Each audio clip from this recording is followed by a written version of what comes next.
ওর মা খুব শিক্ষিত, ওই জন্যই ওর মা একদম খালি দিয়ে টিউশন আর পড়াশোনা করাচ্ছে। ছেলের সকাল থেকে পরীক্ষা, তাই জন্য বলছে যে পিছিয়ে দাও, এখন পরীক্ষা এমনিতে জন্ম গেছে। সরকার কাজ শুধু বর্ণমার বলছি, বর্ণমার একা করে বলেছি মানুষ আছে।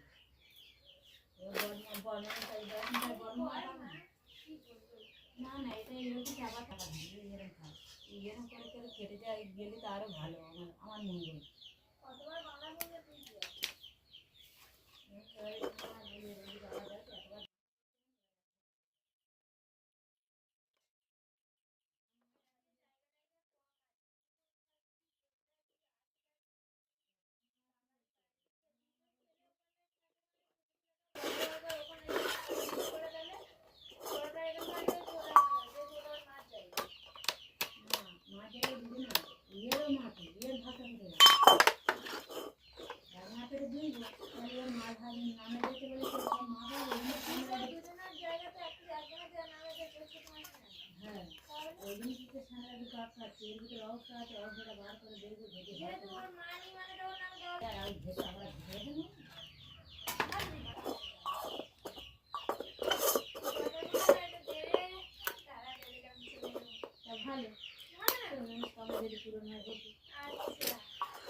কাজীগর ওর দাদা নাকি বলেছে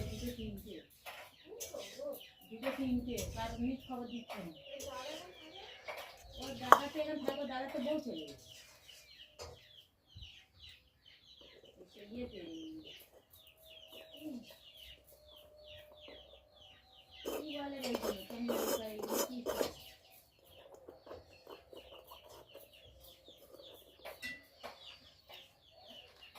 গা বলেছে খরচ ছাড়ি দেখি, খরচ ছাড়লে হবে না, নিজে থেকে দেখে আসবে।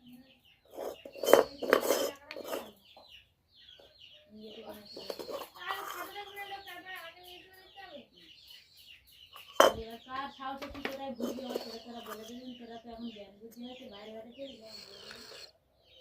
এই যে একদিনের ছেলে দেখেছি পছন্দ হয়নি বলে আমরা তোমাকে খারাপ হই, এটা কি করে লাগলো বলে কি খারাপ করছি। প্রথম থেকে বাঁধি কালকে আসবে, হাত পা খুলে গেল, প্রতিদিন আসবে, খবর পাইনি, এই করে ডেট হলো 5 বছর দেখে কালকে যাবে, ছেলে পরীক্ষা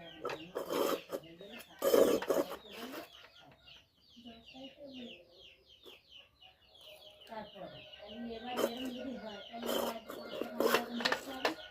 এবার সেই তাই লাইনের ছেলেটা আমি পছন্দ হয় না, ছেলেটা ভালো বড্ড বয়স লাগছে, কেমন লাগছে আমি সুন্দর ছেলে পছন্দ হয় না। ওরা বাগানে দমখানা খুলে বেড়াচ্ছে, করবে এখন আমি আর কি করবো। আবার বাগানের দমখানা তোর বাবার অ্যাকচুয়ালি পছন্দ, আর যেটা বলছে কি না পছন্দ হয় খাও না, আরো 5 টাকা দেখি খাও না। হ্যাঁ আমি সুন্দর ছেলে, আমি তো ঠান্ডা দিয়ে বসে আছি, তো জ্যাঠাও আছে, আমার সুন্দর ছেলে পছন্দ হয় না, এদের কি ছেলে পছন্দ? ও যা দেখবে সেটাই পছন্দ করে নিতে পারলে ভালো, না হলে কালো। আর তার উপরে আমি যেটাই যাচ্ছি সে কোনো দিন দেবে সময় চলে যাচ্ছে, লাভ যাবে কি? মেয়ে পাওয়া যায় না বলে কি মেয়ের মাদের এত অহংকার, মেয়ের বাপ মাদের, যে এখন বাড়ি এসে ঠেলতে যেতে হবে।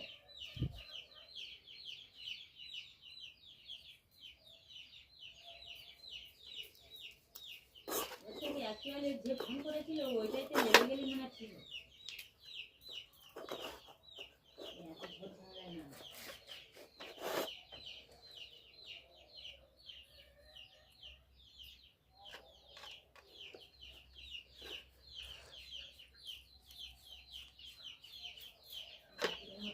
জায়গা কিনে যখন সোনারপুরের মতো জায়গা কিনে নেবো আবার বিল্ডিং বানাতে।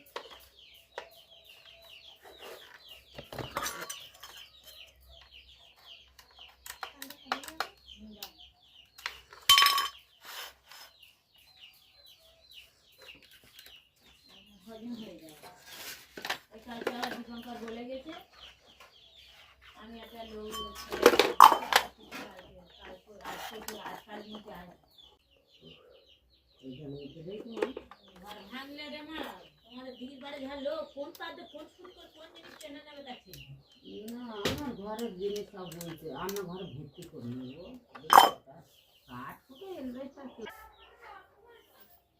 বাবা, খুব ভারী তো নুন কে চাবে। ও এটা কোথায় 5 কিলো ভারী তো, আরো বেশি।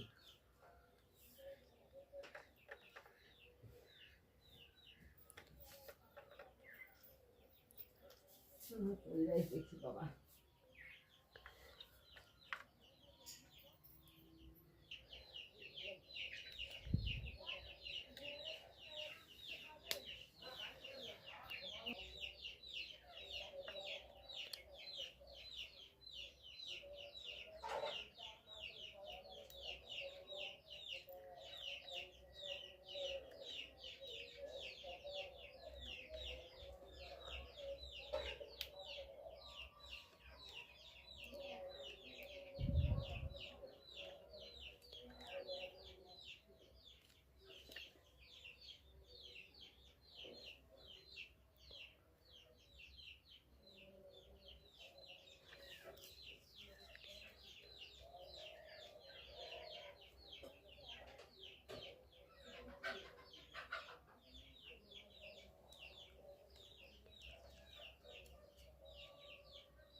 দেখেনি